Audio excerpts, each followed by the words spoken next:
तो basically tier ये आपका फोर्थ यूनिट है। फोर्थ यूनिट जो आपका है वो कर्व फिटिंग से रिलेटेड है। तो कर्व फिटिंग कैसे फाइंड करते हैं, तो उसके लिए जो हमारे पास सबसे बेस्ट मेथड होता है वो method of least square method है। और इसके अंदर हम दो टाइप की इक्वेशनों को लेंगे और कोशिश करेंगे कि जो भी आपके पास डिस्क्रीट डाटा होता है उसे एक स्ट्रेट लाइन में या पैराबोला लाइन में क्या करें, फिटेड करें। अब वो कैसे करते हैं उसके लिए यहाँ पे प्रोसेस आपको गिवन होता है और आप कोशिश करते हैं कि जो आपने एज्यूम करी है स्ट्रेट लाइन या पैराबोला की लाइन, जो भी डिस्क्रीट डाटा होगा उस डिस्क्रीट डाटा को आप क्या करोगे, इस मेथड की हेल्प से क्या करोगे, पुट इट करोगे। तो आप देख सकते हैं बेसिकली यहाँ पे मैं आपको दिखा रहा हूँ कि आपके पास ये गिवन है। तो मैं सिंपली यहाँ पे ये फिगर बना देता हूँ। आपके पास ये आप एज्यूम करो कि आपकी स्ट्रेट लाइन है, आपको ये बहुत सारा डिस्क्रीट डाटा होगा। तो आप क्या करते हैं, इन डिस्क्रीट डाटा का अप्रोक्सीमेट लेके एक स्ट्रेट लाइन क्या करते हैं, जनरेट करते हैं। और आप जानते हैं कि कुछ डाटा यहाँ है, कुछ यहाँ है, कुछ यहाँ है, कुछ यहाँ है। तो इनके हेल्प से जो अप्रोक्सीमेट आपके पास स्ट्रेट लाइन बनेगा उसमें कुछ ना कुछ क्या होगी, एरर होगी, क्योंकि कोई डाटा यहाँ से आ रहा है, कोई डाटा यहाँ से आएगा, तो कुछ ना कुछ एरर होगा। वो एरर कैसे फाइंड करते हैं उसके लिए बेसिकली आपके पास यहाँ पे गिवन है, जो भी आपके पास जो आपने इनिशियल आपने स्ट्रेट लाइन माना है और जो आपके पास पॉइंट होंगे, डिस्क्रीट पॉइंट होंगे, उनका डिफरेंस लेके आपको क्या मिलेगा, एरर मिलेगा। उनका डिफरेंस लेके आपको क्या मिलेगा, एरर फाइंड कर सकते हो आप। तो ये एरर फाइंड करने के लिए यहाँ पे आप देख सकते हैं, ये आपको गिवन है पॉइंट y1 का मतलब है ये वाला पॉइंट, और x1 ये आपके पास जो कर्व होगा, ये इनका जो डिफरेंस होगा उसका क्या करेंगे, a1 यानी एरर आ जाएगा। मतलब सिंपली ये यहाँ पे मैं बनाऊं एक सिंपल सा, ये आपने सपोज एज्यूम करा, ये आपके पास आपने एज्यूम करा कि कोई स्ट्रेट लाइन है, आपके पास डिस्क्रीट पॉइंट ये है, आप चाहते हैं कि इस पॉइंट को इस स्ट्रेट लाइन पे मैं क्या करूं, फिट करूं। उसके लिए इन दोनों के बीच में डिफरेंस दिख रहा है, तो जो ये डिफरेंस है यही एरर है। हो सकता है किसी में ये मैग यहाँ पे जैसे ये बहुत दूर दूर है, एक पॉइंट में इसके नजदीक लेता हूँ, इस कंडीशन में इनके बीच में जो एरर है वो मिनिमाइज जाएगा। ऐसे हम जितने भी पॉइंट है उन सब का एरर का सम अप करते हैं, तो हम मैक्सिमम एरर बता सकते हैं कि जो हमारे पास गिवन कर्व है उसमें कितना होगा। तो उसे फाइंड करने के लिए ये आपके पास गिवन है। अब सपोज देखो, ये मैंने इस स्ट्रेट लाइन के ऊपर लिया, तो इस कंडीशन में आप देख सकते हैं कि जो एरर होगा वो क्या होगा, नेगेटिव। अगर जब आपका पॉइंट इस स्ट्रेट लाइन से क्या होगा, नीचे होगा, तो उस कंडीशन में पॉजिटिव होगा, कुछ नेगेटिव कुछ पॉजिटिव होगा। तो एरर ऑलवेज क्या आना चाहिए, पॉजिटिव आना चाहिए। और एरर ऑलवेज क्या आना चाहिए, पॉजिटिव आना चाहिए। तो अब पॉजिटिव करने के लिए सपोज आपका सारा एरर क्या आता है, नेगेटिव आता है, तो उसे पॉजिटिव करने के लिए क्या करते हैं, जितने भी आपके एरर निकल रहे हैं उनका सम अप कर दो, और आपको जो आपको एरर दिखेगा वो इस फॉर्म में मिलेगा। अब एरर एक्चुअल में क्या होता है, तो एरर का मतलब है जब भी आपके पास स्ट्रेट लाइन में जो, अगर सपोज मैं y बराबर ax प्लस बी ले रहा हूँ, अगर a और b की वैल्यू इंटीजर ना आए, a और b की वैल्यू अगर इंटीजर ना आए, उस कंडीशन में सपोज a की वैल्यू 1.2 आए और इस b की वैल्यू 1.3, उस कंडीशन में जब ये एग्जैक्ट इंटीजर नंबर नहीं होंगे, उस कंडीशन में आप कहोगे कि इस गिवन लीनियर इक्वेशन के पास क्या है, आपके पास क्या है, एरर है। अगर सपोज आपके पास डायरेक्ट आपने ए और बी की वैल्यू फाइंड कर आपके बना 2x प्लस 3, तो इस कंडीशन में इस गिवन लीनियर इक्वेशन के पास क्या नहीं होगा, एरर नहीं होगा। इस कंडीशन में एरर की वैल्यू ऑलवेज 0 आएगी जब भी ए और बी की वैल्यू क्या होगी, इंटीजर होगा। तो आपको सिर्फ इतना ही बेसिकली याद रखना है इस कॉन्सेप्ट में। तो हम देखते हैं कि कैसे फाइंड करते हैं। तो बेसिकली आपके पास क्या होता है, ये होता है, जब आप इसका क्या करते हैं, इसकी हेल्प से और भी ये आपके पास आप एज्यूम करते हैं कि आपका जो गिवन डाटा है उसे आपने इस गिवन इसमें क्या करना है, पुट करना है। इसमें पुट करने के लिए आपने क्या करना होता है, आप क्या करते हैं, कंडीशन लेते हैं और इसकी हेल्प से आप फाइंड कर सकते हैं। तो मैं इस प्रोसेस पे नहीं जा रहा हूँ, बस हमें ये याद रखना है। क्या याद रखना है, ये पोर्शन। तो हमने क्या करा, हमें पता था y बराबर क्या है हमारे पास, x प्लस बी, या ax प्लस बी मान लो, या आप क्या था, a प्लस बी एक्स। इसी फॉर्म में मांगते हैं। जैसे आप इस पे समेशन लगाते हैं, summation y equal to summation a plus summation b into summation x। तो समेशन a का मतलब होता है कि कितने टाइम कितने पॉइंट है आपके, उतना का सम हो जाएगा, क्योंकि समेशन का सम होता है। तो ये क्या होगा, na plus b summation x और यहाँ पे समेशन y। तो यही यहाँ पे आपने फॉर्मूला निकाला है।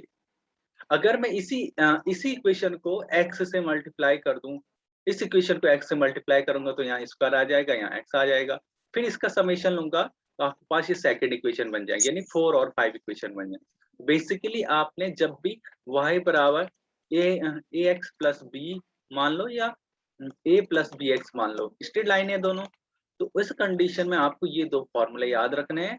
इसके हेल्प से आप डायरेक्टली क्या कर सकते हो, फाइंड कर सकते हो, फाइंड कर सकते हो कि कोई भी आपके पास डिस्क्रीट डाटा होगा उसे आप स्ट्रेट लाइन में कैसे पुट करोगे, यानी ये आप कैसे पुट करोगे। तो आपके पास ये एक सिंपली एक क्वेश्चन दे रखा है, मैं सिंपली दिखा रहा हूँ।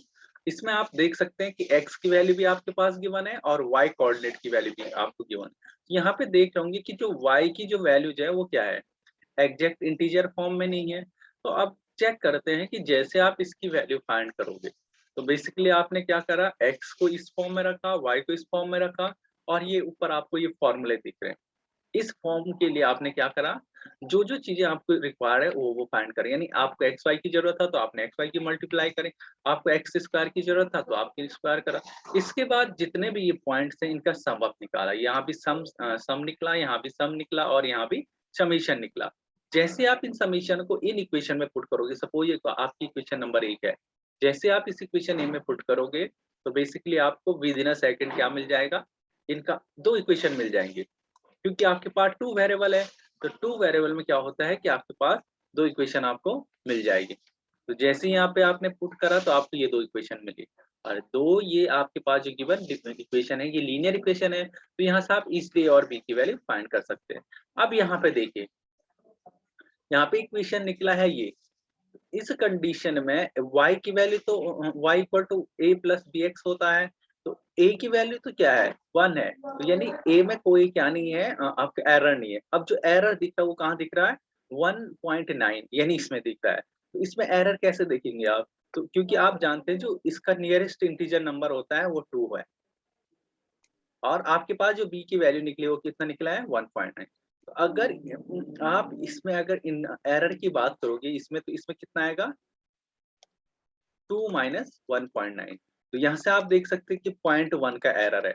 अब इसका क्या करना होता है, क्योंकि आपने जितने भी सम एरर को जो आप करते तो उन सब का क्या कर देते हैं, स्क्वायर कर देते हैं। जब आप इसका स्क्वायर करोगे तो इसका आएगा 0.01। तो यदि इस जो आपने ये जो कर्व फिटिंग करा है, जो भी डिस्क्रीट डाटा की हेल्प से जो आपने स्ट्रेट लाइन बनाया है, इस कंडीशन में इसके पास जो मैक्सिमम एरर होगा वो 0.01 के लगभग है। तो ये आपको याद रखना है। बेसिकली इस टाइप से आप इजिली बता सकते हो कि एरर कितना होगा। सिमिलरली सेकंड क्वेश्चन है, इसमें भी आप जब आप सॉल्यूशन करोगे तो यहाँ पे आपको दिख रहा हो कि ये यहाँ पे इसमें एरर कितना है। तो इसमें भी आप देख सकते हैं इसका नियरेस्ट इंटीजर नंबर क्या है, 14 है या 12 है। तो आप या तो 14 को ले सकते हैं या 12 को ले सकते हैं। जब आप 14 लोगे तो मेरे अकॉर्डिंग यहाँ पे आपको 14, जब भी एरर क्या हो 13.5 से एबव हो या इससे कम हो, 5 से एबव या 5, जब 5 होगा तो आप 12 भी ले सकते हो और 14 भी ले सकते हो। बट जब आपका 13.5 से 6 हो, इससे एबव का नंबर हो, तो उस कंडीशन आपने 14 को कंसीडर करना है। जब 13.2 हो उस कंडीशन में 13.4 के लगाओ, उस कंडीशन में 12 इंटीजर करना है। तो आप 12 माइनस 13 करो, 13.4 करोगे तो जो भी आंसर आएगा, उसके बाद आपको पता है कि एरर का क्या करना है, स्क्वायर। जैसे स्क्वायर करोगे तो वो जो एरर होगा वो क्या हो जाएगा, पॉजिटिव हो 13 जाएगा। होगा ना, 12 थोड़ी ना होगा। ओके ओके, 12 सॉरी, उस कंडीशन में आप क्या लोगे, 12 लोगे। हाँ यस यस, उस कंडीशन में आप क्या लोगे, 13 ही लोगे। Okay very good. तो उस कंडीशन में आप 13 लोगे। तो यहाँ से बेसिकली आपको यही सीखना है। सिमिलरली आपके पास गिवन है कर्व, अब आपको जो करना है वो इस फॉर्म में करना है। तो मैं इसमें क्योंकि मुझे कैल्सी की जरूरत पड़ेगी, तो अभी आपको ये वाला फॉर्म नहीं पढ़ना है। तो बेसिकली आपको सिर्फ स्ट्रेट लाइन के लिए पढ़ना है, इसके अलावा आपको इन चीजों के लिए नहीं पढ़ना है। इसके बाद मैं डायरेक्ट सेकंड फॉर्म पे जाता हूँ, जो आपको बेसिकली याद रखना है। आपको सिर्फ स्ट्रेट लाइन के लिए पढ़ना है, ओनली स्ट्रेट लाइन। अगर कोई भी अदर फंक्शन आपके पास आता है तो उसके लिए आपके पास अभी आपके सिलेबस में नहीं है, मैं ये मान के चल रहा हूँ। आपको स्ट्रेट लाइन के लिए ही पढ़ना है। सेकंड है कि आपको जो बेसिकली ये भी मैंने आपको बहुत अच्छे से बताया था, change of change of origin and scaling. तो कभी-कभी क्या होता है कि आपके पास क्या होता है कि गिवन जो स्ट्रेट लाइन होता है उसमें ऑलरेडी आपको स्ट्रेट लाइन गिवन होता है, बट इसमें जो वैल्यूज होती है, ये जो वैल्यूज होती है, ये किस फॉर्म में आपको दिख रहा है कि ये प्रॉपर इंटीजर फॉर्म में नहीं है। अब आपको क्या करना है कि इस कंडीशन को चेंज करके आप अप्रोक्सीमेट क्या करना है, एक अगेन स्ट्रेट लाइन फाइंड करना है। अब जो न्यू स्ट्रेट लाइन होगा तो वो चेंज ऑफ स्केलिंग्स का मतलब है कि आपको एक्स और वाई को क्या करना है, किसी न्यू वेरिएबल से क्या करना है, रिप्लेस करना है। तो इस कंडीशन में आपको सिंपली ये याद रखना है, u की वैल्यू जो आप रिप्लेस करते हो x minus x not upon S से करते हैं, और v की वैल्यू जो आप रिप्लेस करते हैं वो आप रिप्लेस करते हैं किससे, y माइनस वाई नॉट। जहाँ पे x नॉट की वैल्यू यहाँ पे प्लीज कंसीडर करा हुआ है, x नॉट की वैल्यू होती है ये और y नॉट की वैल्यू होती है ये आपने ध्यान से रखना है। h क्या होता है, तो h भी आपको याद रखना है। h है आपका जो भी ये जो इंटरवल का है x का, दो पॉइंट के बीच का जो डिफरेंस है, तो 5 माइनस 0 डिवाइडेड बाई 2, तो ये आपका 2.5 h आ जाएगा। वैसे आप 10 माइनस 5 करोगे डिवाइडेड बाई 2 करोगे तो भी 2.5 निकलेगा। यानी जो h होता है वो एक्चुअल में इन दो पॉइंट के बीच का क्या होता है, डिफरेंस होता है। तो ये आपको डिफरेंस भी पता लग जाएगा, वहां से आप h भी फाइंड कर लोगे। x नॉट की वैल्यू आपको summation x by number of point, तो नंबर ऑफ पॉइंट है 1 2 3 4 5 6, तो number of summation x by number of point जितने भी आएंगे उससे आप x नॉट और y नॉट की वैल्यू फाइंड करो।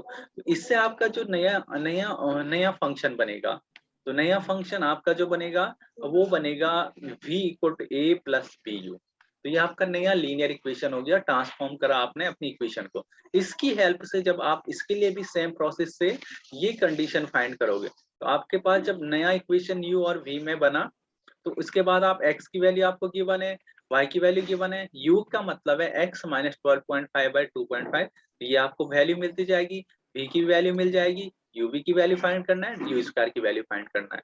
तो जैसे आप इन सारे वैल्यूज को इक्वेशन नंबर 2 और 3 में आप कंसीडर करोगे, वैसे ही आपको क्या मिलते जाएंगे, सॉल्यूशन। इजिली आपको क्या मिलते जाएंगे, सॉल्यूशन मिलते जाएंगे। तो यहाँ से आप a और b की वैल्यू फाइंड कर सकते हैं। तो आप देख सकते हैं कि यहाँ पे आप a की वैल्यू और b की वैल्यू क्या हो रही है, a की वैल्यू तो 0 यानी इंटीजर नंबर है, सिर्फ b में ही आपका क्या दिख रहा है, एरर दिख रहा है।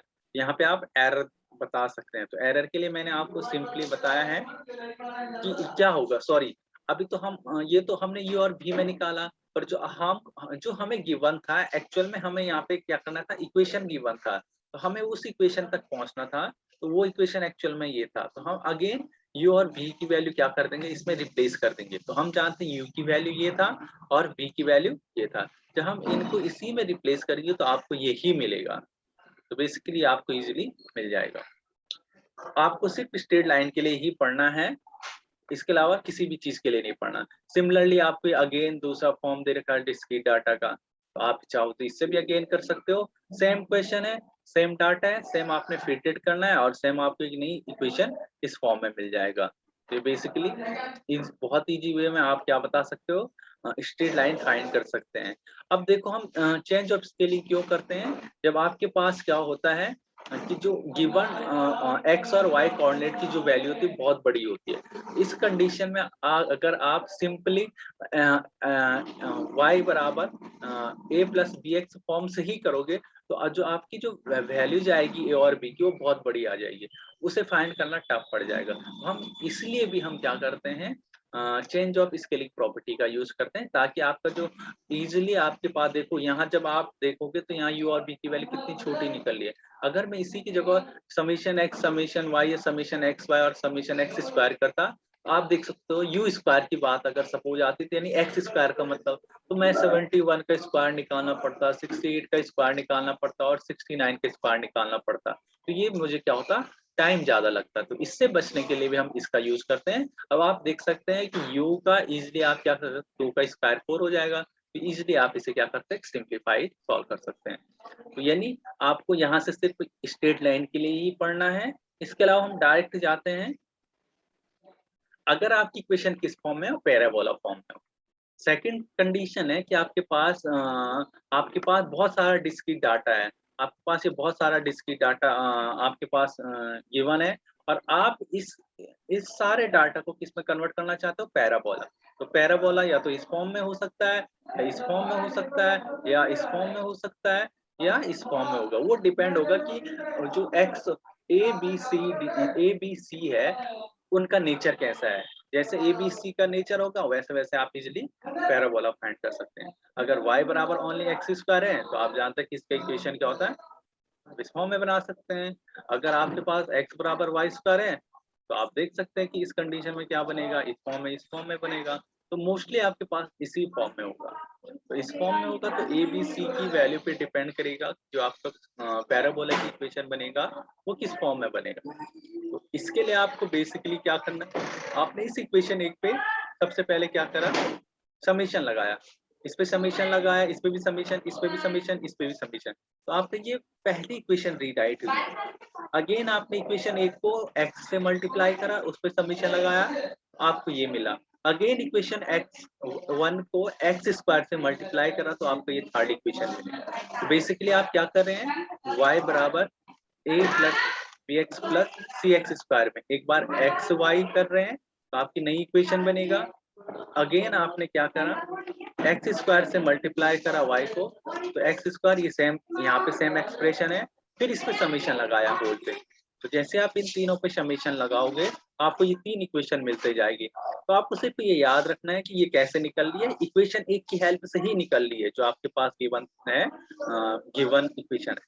तो हम सिंपली डायरेक्ट चलते हैं इस फॉर्म में। तो लिखा है find the least square polynomial approximate of the degree 2।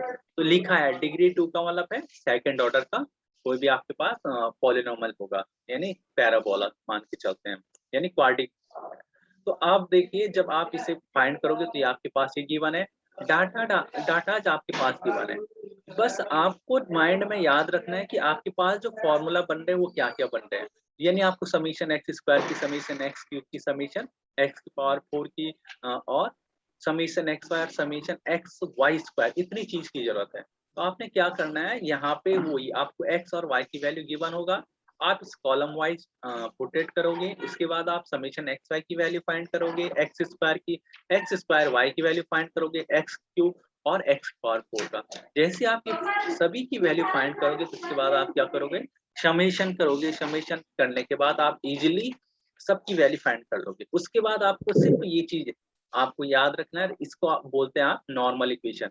Basically हमने ऊपर कहा नहीं कि जो गिवन आपके पास जिनसे आप क्या करते हैं, कर्व फिटेड के लिए जो इक्वेशन निकलती है उन्हें एक्चुअल में क्या कहते हैं, नॉर्मल इक्वेशन कहते हैं। ये तीन नॉर्मल इक्वेशन है। अब ये तीन नॉर्मल इक्वेशन ही क्यों बना, ये इसलिए बना डियर क्योंकि यहाँ पे आपके पास जो पैराबोला की इक्वेशन है इसमें ए बी सी कितना है, 3 अननोन है, और मुझे इन 3 अननोन की वैल्यू फाइंड करना है। इससे पहले y equal to a plus b x में 2 अननोन थे, तो 2 ही नॉर्मल इक्वेशन में। ये डिपेंड करता है कि आपके पास जो गिवन इक्वेशन आप एक्सप्रेशन ले रहे हैं, चाहे वो 4 डिग्री को चाहे 5 डिग्री को, उतनी ज्यादा आपके क्या बढ़ती जाएंगी, इक्वेशन क्या होंगी, बढ़ती जाएंगे। तो यहाँ पे आप देख सकते हैं, यहाँ से जैसे आप ये वैल्यूज पुट करोगे 2 3 4 इक्वेशन में तो आपको ये इक्वेशन मिल जाएगा। और इस इक्वेशन का सॉल्यूशन निकालना क्या है, थोड़ा टफ है।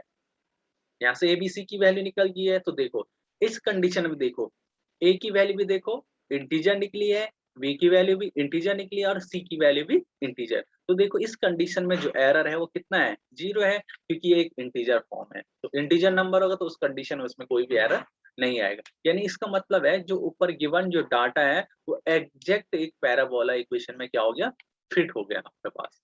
तो बस आपको इतना ही याद रखना है इस क्वेश्चनों में। तो मोस्टली आप कोशिश करना है कि y equal to ax plus b form की इक्वेशन को थोड़ा ज्यादा सॉल्व करना, और हो सके तो इस पोर्शन को भी थोड़ा आप समझने के लिए आप कर सकते हो कि सेकंड ऑर्डर के पॉलिनोमियल को कैसा करना है। तो जो छोटे-छोटे क्वेश्चन है आपने उस पे ही ज़्यादा मैक्सिमम आप अपना टाइम देना, बड़े क्वेश्चन पे आपको देने की ज़रूरत नहीं है। यहाँ पे भी आप इज़िली देख सकते हैं कि गिवन इक्वेशन है, आपको x गिवन होता है, y गिवन होता है और x square, x cube, x power 4, xy और x स्क्वायर y की वैल्यू फाइंड करना होता है। ये आपके पास नॉर्मल की 3 इक्वेशन गिवन होती है। इस नॉर्मल इक्वेशन की हेल्प से आपके पास ये 3 इक्वेशन बनती है। अब एक्चुअल में यहाँ पे सिंपलेस्ट डाटा गिवन है, इससे आप इज़िली क्या कर सकते हैं वैल्यू फाइंड कर सकते हैं। तो इस कंडीशन में देखो, आपके पास जो गिवन इक्वेशन है वो ये निकला है, तो इस कंडीशन इसके पास एरर है, यानी इसके पास क्या होगा एरर होगा और मैंने आपको बता दिया कि एरर कैसे फाइंड करना है आपको, ये आपने सीख गया होगा। तो आपके इस यूनिट 4th में आपको मोस्टली यही 2 चीज़ पढ़ना है, इसके अलावा आपको 4th यूनिट में ज़्यादा पढ़ने की ज़रूरत नहीं है और इसी 2 पे आपने अच्छे से फ़ोकस करना है और जो भी छोटे-छोटे डाटाज़ आपको गिवन है, यानी जितने कम पॉइंट जैसे यहाँ पे कितने पॉइंट गिवन थे 4 पॉइंट, हो सकता है 3 पॉइंट के लिए आपको पैराबोलिक इक्वेशन पूछ ले या 4 पॉइंट के लिए आपको स्ट्रेट लाइन के लिए पूछ लें। तो आपके पास जो यहाँ पे क्वेश्चन बनने की संभावना है वो मिनिमम पॉइंट देके बनाया जाएगा। ये नहीं कि आपके पास x की वैल्यू 10 दे दिया, y की वैल्यू 10, वो तब किया जाता है जब आपका सब्जेक्टिव फॉर्म होता है। अभी आपका एक्चुअल में अगर जो एग्ज़ाम भी होगा तो वो क्या होगा एमसीक्यू टाइप होगा, तो वहाँ पे आपके पास इतने बड़े क्वेश्चन नहीं आएँगे। तो आपने बेसिकली सोचना है कि मुझे क्वेश्चन पे काम करना है। तो इस चैप्टर में बस इतना ही है, इससे ज़्यादा आपको पढ़ने की मतलब पढ़ना क्यों नहीं है, खुद के लिए तो बहुत अच्छे से पढ़ना है, बट अकॉर्डिंग टू सिलेबस आप इसी तरीके से इस चैप्टर को कवर अप करोगे और मुझे उम्मीद है कि ये मैं ऑलरेडी एक बार पहले पढ़ा चुका हूँ। इवन उस टाइम तो मैंने 3 से 4 लेक्चर में इसे कंप्लीट करा था। आज मैं बस शॉर्टेस्ट फॉर्म में आपको सिर्फ ये दिखाना चाह रहा कि आपको क्या-क्या करना है, क्या-क्या चीज़ें पॉसिबिलिटी हो सकती है इस चैप्टर के अंदर, वो हम आई होप कि इस चैप्टर में सीख गए हैं। आज के लिए हम इतना ही रखते हैं। कल हम किसी नए चैप्टर के साथ मिलेंगे, जो आपको काम आएगा। आज के लिए इतना ही रखते हैं।